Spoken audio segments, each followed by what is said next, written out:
Hello everyone, Josh here with Exit. Bring guys and gals some more Cat Fantasy. I know we've been gone for a while, but we are back here today to talk about the new hero Key. She is a new Key. We already had one before. She was probably one of the worst SSRs in the game. This one, is she going to be even better? Is she going to be about the same? Or is she actually worse? Let's talk about that in today's Summon or Skip. Now, keep in mind, these Summon or Skip videos are geared more towards players that are free to play or even casual spenders. Whales out there who spend a ton of money, usually you can disregard these videos because you're playing this game as a hero collector, so you're going to be chasing after a lot of these units regardless. But in case you are curious if this unit is even very good or not, stay tuned because we're going to get into it right now. So, new hero, Key Butterfly Dream. She is our new raid up. And by the way, they took away our what's new button. I guess they really do not want us to know what units are coming next, which I find absolutely hilarious. That means that they're really trying their best to get revenue up as much as possible, because they probably realized a lot of people like us content creators were telling you to save for Scarlet early, and we did. Anyway, so after the event ends, this combatant will not be available in the regular summon. We already know that. It's just kind of how these raid ups work. Now, I don't know why we are this far into global and we still do not have raid ups being added to future raid up banners. It has still not happened yet, and it's starting to become an issue for me because it should have already been done a while ago. I'm not sure why that just went to Elaine. But as you can see, there's no Scarlet, there's no Dorothy. They're not adding any of these raid ups to the raid up banners yet, and I don't know why. I don't know what's taking so long, because that is an option in the other versions of the game, so they better start getting on that because that is definitely a real issue. Anyway, so we have the new hero, Key Butterfly Dream. You guys can call her Q or whatever. I know a lot of people like to call her Q because we're not really even technically sure if it is pronounced Key. Sometimes it's a little funny with these Chinese translations. It could be considered a different word, but I just like to call her Key because it's simple. So Key Butterfly Dream, she is a red Pathos, a red hero. She's part of the Quadris faction. Her bloodline is domestic short hair white, like any of you really care. So aesthetically, design wise, she's definitely one of the cooler looking design characters in the game. A lot of you probably have her other version as your background because that's about all she's good for. Okay, aesthetically, she's pleasing to look at. But practical use, value, priority, is she worth using your opals for? Worth using your red pulls for? Let's go into her ultimate right now. Now, her ultimate is very misleading to some of you because you're going to be looking at that big modifier. You're going to say, oh, 272% AoE, bro. That's a lot of damage. No, that's garbage. And the reason why is 272% might sound good as an AoE on paper, but there's nothing that it scales to. There's no crit rate, there's no crit damage, there's no armor penetration, there's nothing. Not even debuffs. It doesn't scale to anything for that additional times 2, times 2.5, times 3 damage. It's not there. So it's just going to be a flat 272% that scales to nothing, and that's it. So it's not going to be very useful in higher up tower, which is going to be the main source of your summoning income long term, because there's so many floor towers, obviously, and they're going to keep adding more. End game story, same issue. Like, you're just not going to really get a whole lot of value out of that damage, because you're going to start running into a lot of high defense, high endurance enemies, and you're going to need a lot of that armor penetration, ignoring endurance, being able to reduce endurance, reduce defense, etc., etc. Or you need units that have high modifiers that scale to crit rate or crit damage that you can really start making nukers out of. If you can't do any of that, you're not going to be doing damage long term in this game. She does not offer any of that value. But what she can do is lock down a single unit in that AoE under energy barrier for 2 turns to where they do not get any SP, which means they cannot ultimate at all. Okay? That will go up to 3 turns on the startup effect. So if you are looking for a little bit of control, she does offer that, and that's kind of really what her whole gimmick is. It's just to keep enemies from using ultimate. However, like I said, that's not going to be all that much of a priority over just running a lot of high-end damage dealers Then you also have other units that are already available that you don't even have to go through the rate ups for. Like, you know, you have your Anja, your green Trish, your green SR Mia. You're gonna, at some point later on down the road, we're gonna get a blue SSR Mia, which might come as a rate up, might come in as a general pull. I don't know how they're gonna introduce her yet. You also have your red Yumpai. You have your red SR Poppy. You have your green SSR Poppy. You have your other SSR Poppy that does a damage spread. So you have a lot of these other support units that are just far superior to this particular hero because they're going to be doing a lot more things for your team. They're going to be raising up your attack power. They're going to be healing you, cleansing you. They're going to be providing you with barriers, you know, your shields.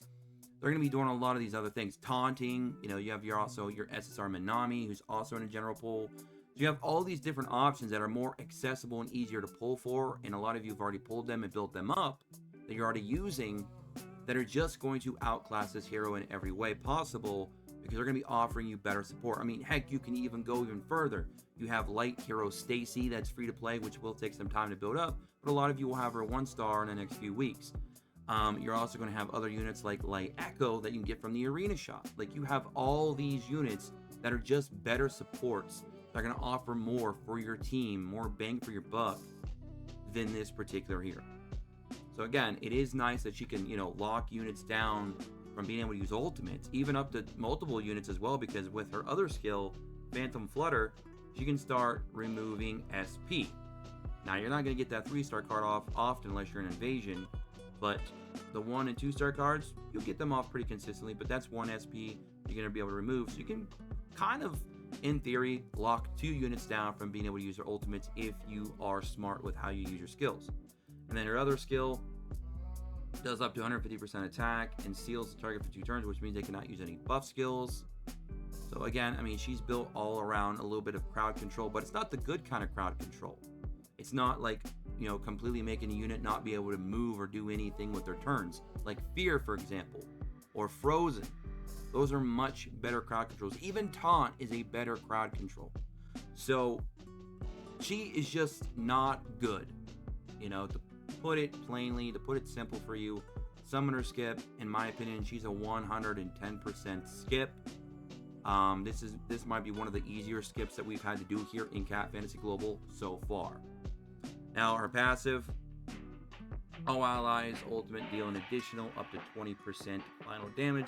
That's nice, but there's just better buffs out there with passives and just basic skill cards that you can get from other units, like attack up buffs from passives, from skill cards, from star up effects. Like, there's just so many other better things that you can get from other units that you probably already own. And again, they also offer other value as well on top of it. So if you're looking at this unit to kind of come in and help you do more damage, it's not really going to be an ideal situation. If you're looking for her to come in and help you clear some difficult content, she's probably not going to be an ideal situation for that either. There's already options available that are just going to be better for you overall.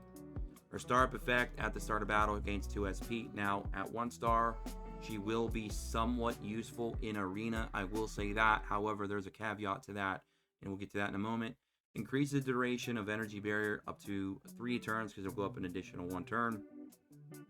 When the barrier, you know, basically breaks or ends prematurely, like if it gets cleansed, for example, it will be converted into 1 second Nightmare, which at the end of the turn loses 1 SP and removes after activation.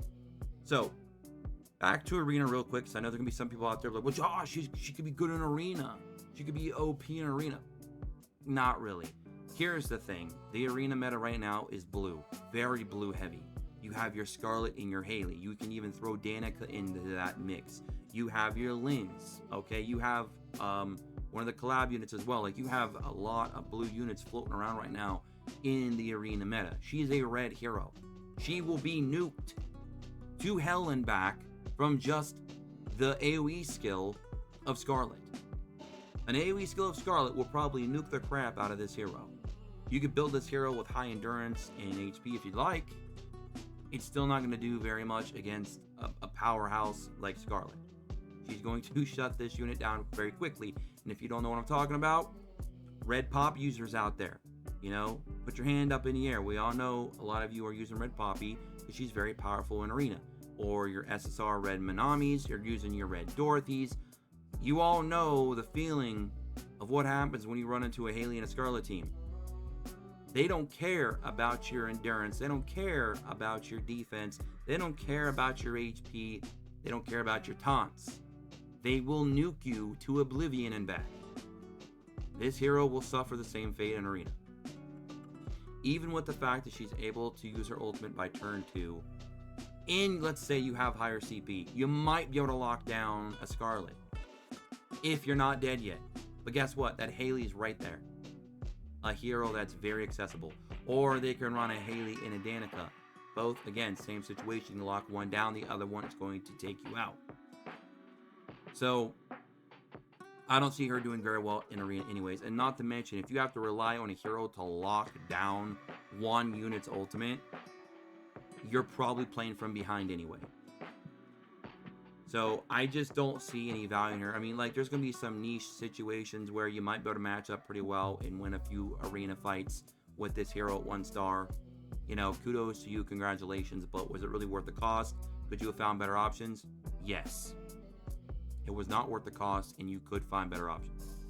So, again, in conclusion, Key, Butterfly Dream, Summoner Skip, 110% skip. If you're a free-to-play or casual, stay away from that unit completely. She's not all that great.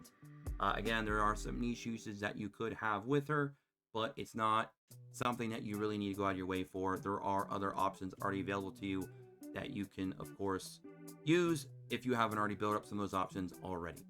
So that's going to be it for me. Hope you guys all enjoyed. Don't forget to like, subscribe, check notifications. Join us in the Discord in the description below as always.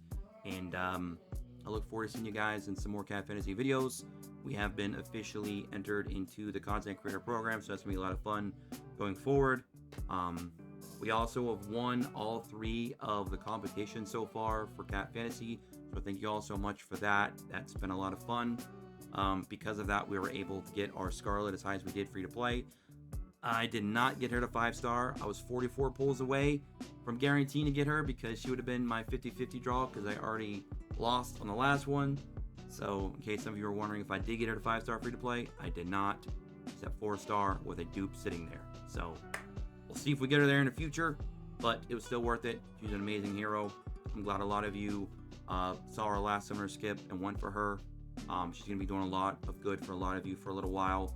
This hero, not so much. So again, skip this one. Let's see what comes out next. Until next time, peace.